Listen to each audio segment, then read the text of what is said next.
Hello friends, நம்ம charge என்ன பார்க்க போகிறோம் அப்படின்னா, அனாயட்ஸில் படிக்கிற நவம்பர் டிசம்பர் 2024 ஸ்டூடெண்ட்ஸ் உங்களுக்கான எக்ஸாம்ஸ் வந்து ஸ்டார்ட் ஆகும். ஸோ இதில் பார்த்தீங்க அப்படின்னா first semester, third semester, fifth semester, seventh semester எல்லாருக்குமே வந்து எக்ஸாம் ஸ்டார்ட் ஆகும். ஸோ ஃபஸ்ட்டு நீங்கள் கான்ஃபிடென்ட்டாக படிங்க. நீங்கள் படித்த கொஸ்டின் தான் வரும். இந்த ஃபுல் வீடியோ லிங்க் கீழே இருக்குது, கண்டிப்பாக பாருங்கள். உங்களுக்கு நிறைய டிப்ஸ் வந்து அதில் கொடுத்துருக்கேன். Advantages, current usage, application, example எல்லாத்துமே வந்து படிச்சிருங்க. ப்ரெசன்டேஷன் ரொம்ப ரொம்ப முக்கியமான ஒன்று.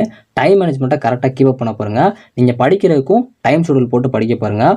ஒரு கொஸ்டின் எழுத ஆரம்பிச்சிட்டிங்க அப்படின்னா அந்த கொஸ்டினில் கான்சென்ட்ரேட் பண்ணி எழுத பாருங்கள். ஸோ அதுக்கப்புறம் அடிச்சுட்டு வேறு கொஸ்டின் போகாதீங்க.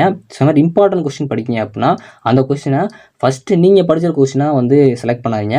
காமனாக ஒரு கொஸ்டின் வந்து எப்படி வந்து ஒரு ப்ரொஃபஸர் எடுப்பாங்களோ அது மாதிரி நீங்கள் ஃபஸ்ட்டு ஒரு கொஸ்டினை செலக்ட் பண்ணிவிட்டு அதுக்கப்புறம் வந்து படிக்க ஆரம்பிங்க. ஏன்னா நீங்கள் ஒரு கொஸ்டின் படிச்சிருப்பீங்க, அதை கேட்க மாட்டாங்க.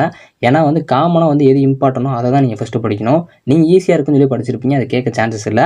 இந்த ஃபுல் வீடியோ லிங்க் கீழே இருக்குது, கண்டிப்பாக வந்து வீடியோ ஃபுல்லாக பாருங்கள். உங்களுக்கு ரொம்ப யூஸ்ஃபுல்லாக இருக்கும். எக்ஸாம் எழுத போகிற ஃப்ரெண்ட்ஸ்க்கு மறக்காமல் ஷேர் பண்ணுங்கள். Thanks for